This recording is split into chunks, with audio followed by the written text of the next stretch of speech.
Assalamualaikum warahmatullahi wabarakatuh. Balik lagi di channel aku. Jadi di video kali ini aku bakal sedikit cerita ke kalian tentang penyakit yang sedang aku derita atau alamin. Seperti judul yang udah kalian baca, aku positif terkena TB paru yang dia itu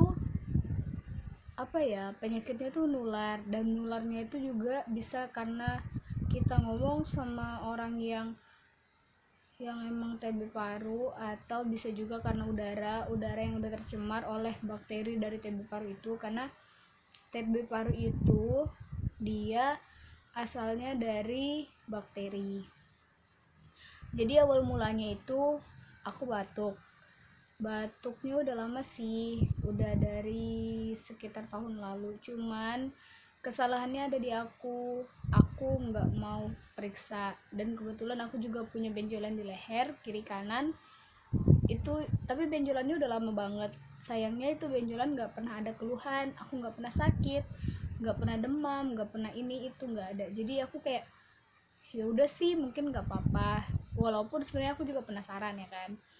Sampai suatu hari aku kayak mikir, ini benjolan apa ya, kok nggak hilang-hilang gitu. Ya udahlah, periksalah aku ke dokter. Enggak, pertama aku periksa ke puskesmas.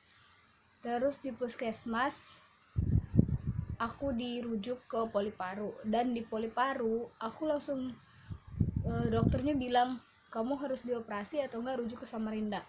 Dan di saat itu periksanya juga lagi sendiri, otomatis aku shock dong, karena aku cuma sendiri, mau cerita ke siapa di situ. Dokternya pun kayak ngomongnya agak keras. Oke lah dok, saya pikir-pikir dulu. Dari situ kayaknya awalnya bulan Februari tahun lalu. Dari situ aku kayak mikir, ya udahlah, tapi takut juga nih mau dioperasi, mau dirujuk juga. Ya gimana ya, ekonomiku kan ada di bawah standar. Terus aku nggak punya keluarga di kota yang mau dirujuk itu. Kemudian ya udahlah, mungkin nggak apa-apa ini penyakit. Terus aku biarin ya. Paling selama itu aku pergi berobat ke dokter praktek-praktek gitu. Dan selama setiap ditanya aku cuma bilang keluhanku batuk. Aku nggak pernah cerita tentang benjolan yang ada di leherku, dan aku tahu itu kesalahan dari aku. Jadi eh sekitar sekitar bulan 9 atau bulan 8 tahun lalu, karena aku merasa udah jenuh, ya udahlah kenapa sih batuk terus. Ya udah, aku pergi ke dokter yang sama. Aku bilang ke dokter, dok, saya mau dioperasi. Oke, di situ dokternya bilang, ya udah kalau gitu kamu pergi ronsen. Setelah ronsen, aku pikir kan udah bisa langsung operasi, ternyata aku harus dibiopsi atau pengambilan sampel dahak. Dan sayangnya pada waktu itu aku nggak pernah bisa dahak.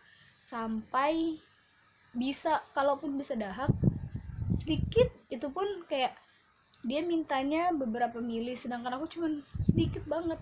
Jadi di situ aku mikir, pengen pengen langsung ditanganin, cuman nggak bisa dahak, gimana dong. Ya udahlah, aku biarin. Sampai akhirnya aku kerja di laut di suatu perusahaan, tapi aku ditaruhnya di daerah laut yang jauh banget dari kesehatan.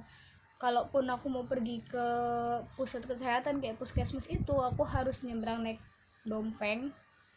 Terus aku harus naik motor sekitar 1,5 jam untuk sampai ke lokasi itu. Jadi di situ aku mikir kayak, mau naik dompeng sama siapa. Teman-temanku di situ tuh kebetulan nelayan semua.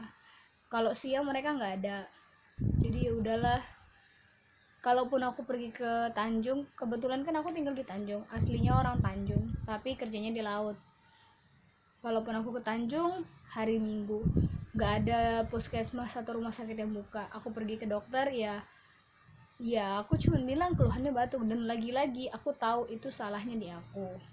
Setelah, kebetulan ini kan bulan Agustus, kebetulan Juli lalu aku resign dari pekerjaanku karena ada something yang bakal aku buatin video juga nanti. Jadi aku kayak capek nih batuk terus. Ya udahlah, orang tua aku juga bilang kamu berobat karena batukmu itu loh.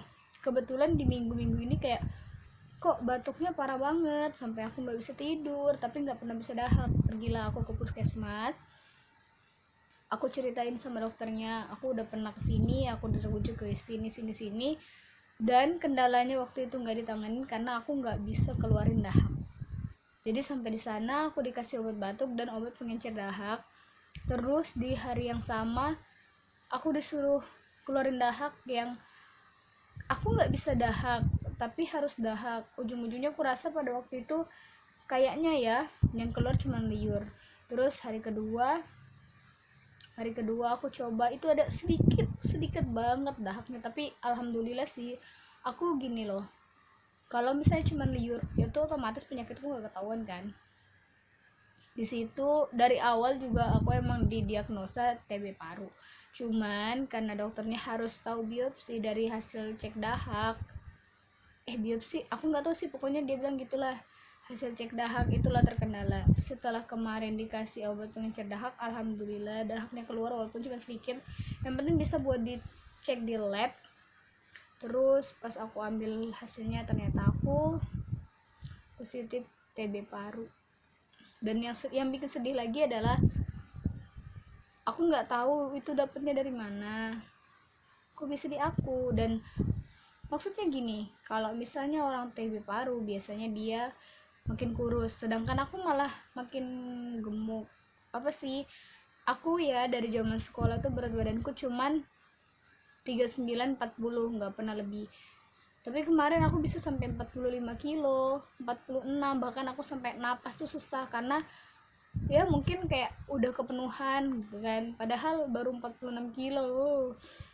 Badanku makin berat tapi maksudnya timbangan makin berat tapi badannya gitu-gitu aja.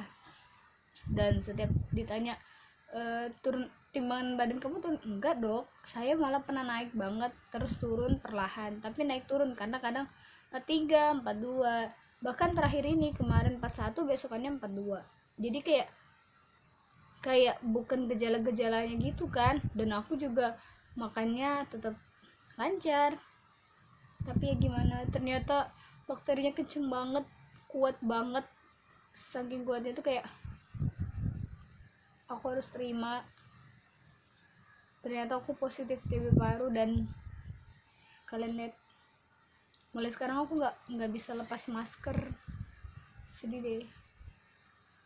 Di rumah pun harus pakai masker. Ini kebetulan gak ada orang jadi bisa lah aku lepas masker, tapi kalau ada orang sedih. Buat kalian, tips dari aku, kalau misalnya ketemu orang yang apa sih maksudnya, kalau batuk jangan dilep di tangan. Terus dia gini loh, kalau batuk tuh di baju, kalau pakai tisunya langsung dibuang. Terus sering-sering cuci tangan.